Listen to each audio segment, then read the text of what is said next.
एक भोंदू रहता था, पर वो इतना सीधा था कि सब प्यार से उसको भोंदू ही बुलाते थे। गायों की सेवा करता था और जिस आश्रम में रहता था वहां के गुरुदेव शाम को प्रवचन करते थे तो सबसे पीछे बैठ के सुनता था। भोंदू को लगता था गुरुजी जो बोल रहे हैं ये बिल्कुल सत्य है, इसमें कोई झूठ नहीं है।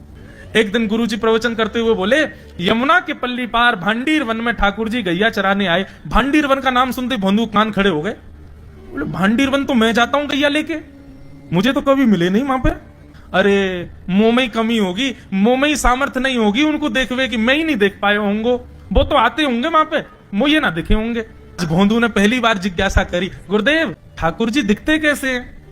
तो गुरुदेव भी हंस गया, अच्छा भोंदू पूछ रहा है, बैठ जाओ बताते हैं। मोर मुकुट पहनते हैं ठाकुर जी, और बोले 2 कान हैं लेकिन कुंडल एक ही पहनते हैं। ठाकुर जी ऐसे पुष्प तोड़ के कान के ऊपर लगा लेते हैं, दोनों कानों में एक ही कुंडल को फेर फेर के पहनते। ठाकुर जी पीली पीताम्बरी, ऐसी ठाकुर जी पीली पहनते, पीली पीताम्बरी। माला कैसी पहनते हैं? ठाकुर जी ऐसी पहनते हैं पूरी पैरों तक जाए। ये देखो गुरु जी कह रहे हैं तो निश्चित है भंडीर वन में आते हैं ठाकुर जी।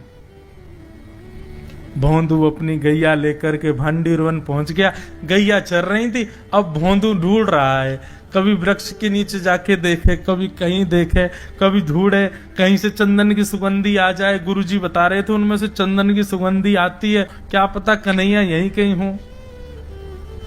इतने भाव से, इतने प्रेम से और इतने भोलेपन से ढूंढने लगा ठाकुर जी को, और ठाकुर जी नहीं मिलते ना तो अपने आप को ही कोसता, मुंह में योग्यता ना होगी यही मारे ना मिल रहे, ठाकुर जी तो यही है। गुरु जी की बात गलत नहीं है, ठाकुर जी तो यही है। उसके उस सहज भाव पर, उसके उस सरल भोंदूपने पर ठाकुर जी रीझ गए। और इतने में ही भोंदू हताश, निराश, उदास बैठा था, खुद को कोस रहा था, मुंह में योग्यता ना है, मुंह ठाकुर जी मिलना है रहे। इतने में ही देखा सामने से असंख्य गायों का झुंड आ रहा है, और भोंदू ने जैसी उन गायों को देखा, ऐसी गाय कभी देखी नहीं, अलग गाय, सींग चमक रहे हैं, सींगों के ऊपर के भाग में सोने चांदी मढ़े हुए हैं, ऐसी ऐसी सुंदर सुंदर तंदुरुस्त गैया। तभी देख रहा है भोंदू, पीताम्बरी पहनी है, गले में वैजंती माला धारण की है, सिर पर पाग पहनी है, एक कान में कुंडल है, मंद मंद मुस्कुरा करके दतुइयां दिखा रहे हैं, कटाक्ष नेत्रों से कभी इधर देख रहे हैं कभी उधर देख रहे हैं, अपनी वेणु को कमर में कस करके गैयाओं के गले में गलवैया डाल करके श्याम सुंदर भोंदू की तरफ चलते भय आ रहे हैं। ये दृश्य देख करके हाथ पांव कांपने लगे भोंदू के। उसको लगा मेरे पास तो आएंगे ही नहीं है, वहीं से मुड़ जाएंगे, अब मैं उनके पास जाके उनको असहज नहीं करूंगा, यहीं से देख लूं, यहीं से प्रणाम कर लूं। लेकिन जैसे जैसे प्रणाम करके ऊपर देखता, ठाकुर जी और पास आ रहे हैं, और पास आ रहे हैं, और पास आ रहे हैं। जैसे ही ठाकुर जी आकर के बैठे, भोंदू के पास शब्द नहीं है, हाथ पैर कंपित हो रहे हैं, उसको सूझ ही नहीं रहा करूं क्या मैं, इनके लिए क्या बिछाऊं, कहां बैठाऊं। ठाकुर जी ने अपने आप ही भोंदू के गले में हाथ डाली, अरे तेरा नाम कहा है? जैसे ही ठाकुर जी ने नाम पूछा, भोंदू अपना ही नाम भूल गया, बोले मुझे याद ही नहीं मेरा नाम क्या है, पर प्रेम से सब लोग मुझे भोंदू बुलाते हैं। अब तो भोंदू नाम सुनते ही ठाकुर जी ताली दे दे के हंसने लगे, तेरा नाम भोंदू है? बोले हाँ मेरा नाम भोंदू है। और ठाकुर जी आपको अच्छा लगा? बोले हाँ बहुत अच्छा लगा। आपको नाम कहा है? ठाकुर जी बोले तुम वो ना जाने? बोले जानू तो ना हूं, लेकिन गुरु जी ने जैसो रूप बताया वैसो ये आपको, तो आप कहीं नंद नंदन तो नहीं हो?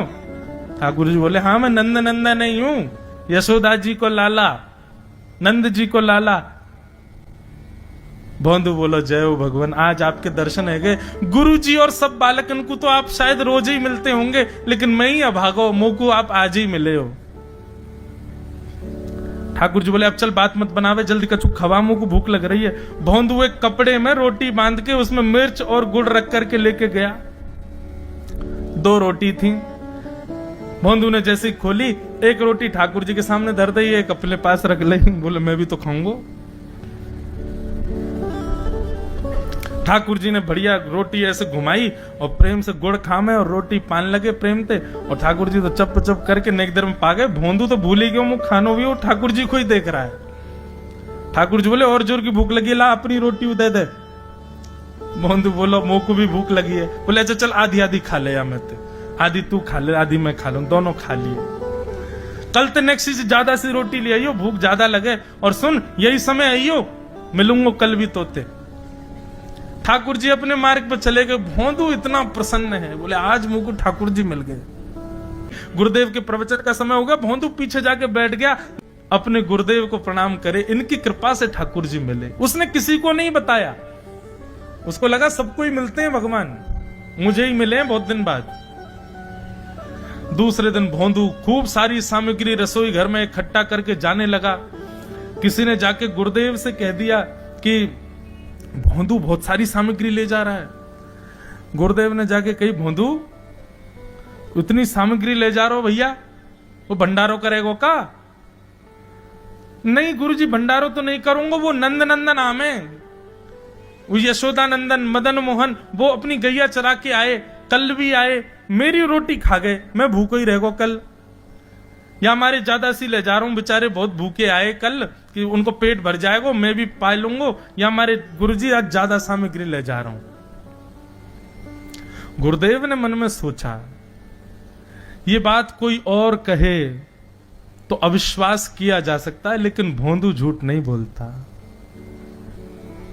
भोंदू कभी झूठ नहीं बोलता, भोंदू की बात पर विश्वास करना ही पड़ेगा। गुरुदेव बोले सुन सुन ठाकुर जी आए थे? बोले हाँ। अच्छा उनका रूप कैसा था? जैसा रूप आपने बताया था ना गुरुजी, बिल्कुल वैसा, ऐसे कटाक्ष नेत्र, मोती जैसे दांत, ठाकुर जी की मुस्कान ऐसी, पाग ऐसी, कान ऐसे। गुरुदेव के तो नेत्र बंद हो गए, वे सब अनुभव करने लगे। लेकिन गुरुदेव बोले रूप कैसा भी बता दे, चरण यदि इसने बता दिए तो मैं मान जाऊंगा कि ठाकुर जी थे।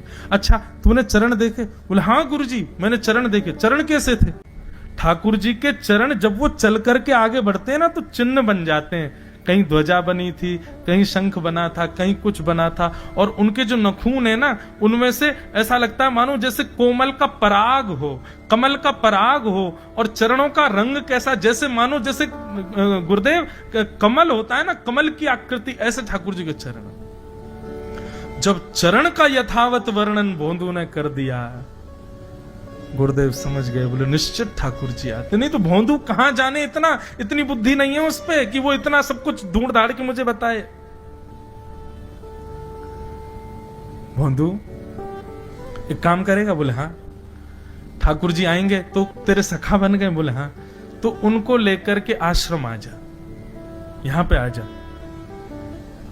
भोंदू बोला कि इतने योग्य बालक हैं, लेकिन ठाकुर जी ने किसी से नहीं कही, मुझसे कही है। अगर मैंने ये काम नहीं किया तो मेरा जीवन व्यर्थ है। भोंदू को लगा ठाकुर जी सबसे ही मिलते हैं, गुरु जी किसी से भी कह के बुलवा लेते, मुझको काम दिया। भोंदू ने तो उसको अपने हृदय में ले लिया, अब ये काम मुझे करना है। बोले गुरु जी मैं वचन दे के जा रहा हूं, ठाकुर जी को मैं लेके आऊंगा। जा बेटा। भोंदू वन में चला गया। अब तो उसको मिलने की भी एक्साइटमेंट नहीं है और कोई उसके मन में भाव ही नहीं है, उसको ये है बस ठाकुर जी को मैं ले जाऊं। जाकर के बैठा, ठाकुर जी अपनी गैया चराते भये, ठाकुर जी आए, रूप देख करके फिर से भावुक हो गया भोंदू। ठाकुर जी आकर के बैठ गए, बोले चल जल्दी निकाल रोटी, भूख लगी है मुंह को। भोंदू सजाता जा रहा है थाली, ठाकुर जी को देता जा रहा है। बोले जय जय एक प्रार्थना करूं? बोले करो। आप मेरे संग मेरे सखाओ ना आप? बोले हाँ तेरो सखाऊं तो मेरी बात मानोगे? बोले कहा आप मेरे संग आश्रम चलो गुरु जी के पास। ठाकुर जी रोटी पाते जा रहे, ठाकुर जी ने अनसुनी कर दी बात। बोले जय जय कछु कहो ना, आप चलोगे ना? ठाकुर जी बोले हम तेरे सखा हैं, तेरे गुरु जी के सखा नहीं है। तू मोते मिल, तू मेरे संग खा, तू मेरे संग रहे, तू कछु कर, तो कुछ सब अधिकार है, लेकिन ये हम गुरु जी ते मिल बातें मिल ये सब हम नहीं करेंगे। हम बस तेरे सखाएं तो ही जाने और कोई ना जाने। ए जय जय से मत कहो ना, वे नहीं बताते तो मैं तो आपको देख ही नहीं पाता, मैं तो आपको जानता ही ना हूं। उनने ही तो मुझको बताई कि आप भांडीर बनाते हो, आपका रूप ऐसा है। उनने कृपा करके मुंह को आपसे मिलवाए हो, वही हमारी मित्रता के मूल आधार हैं, उनसे तो मिलवे चलो ना। ठाकुर जी बोले देख ज्यादा जिद मत करे, हमने तो उसे एक बार कह दी हम नहीं जाएंगे नहीं जाएंगे नहीं जाएंगे।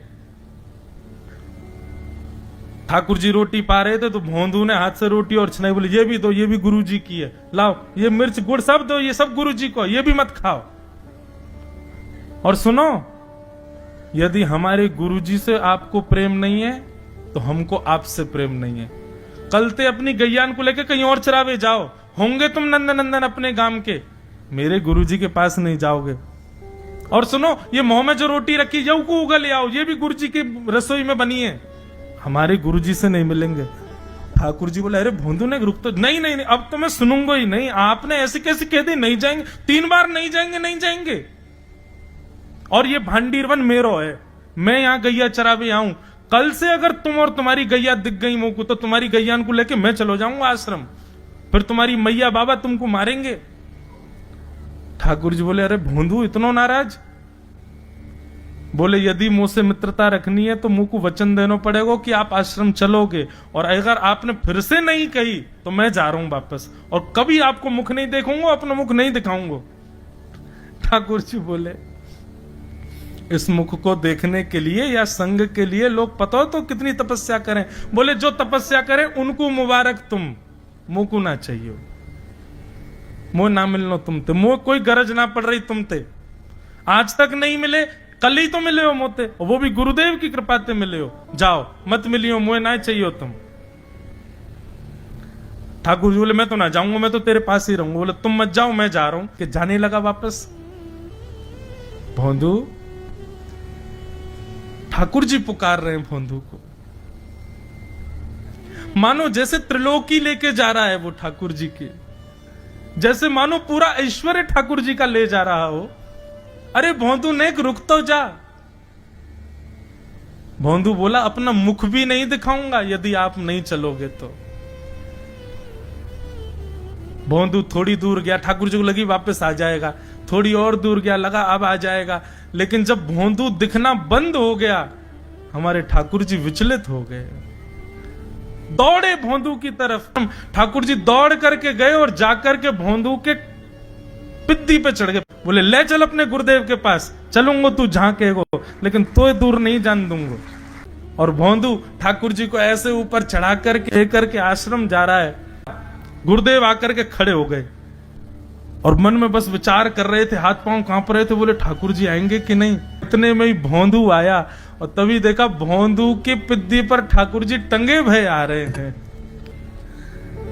आज गुरुदेव ने जाकर के पहले भोंदू को प्रणाम किया, बोले जय हो, धन्य है तू, इतनी तपस्या की, इतना भजन किया, घर परिवार त्याग दिया, वैराग्य त्याग सब हमारे जीवन में, तब भी ठाकुर जी नहीं मिले।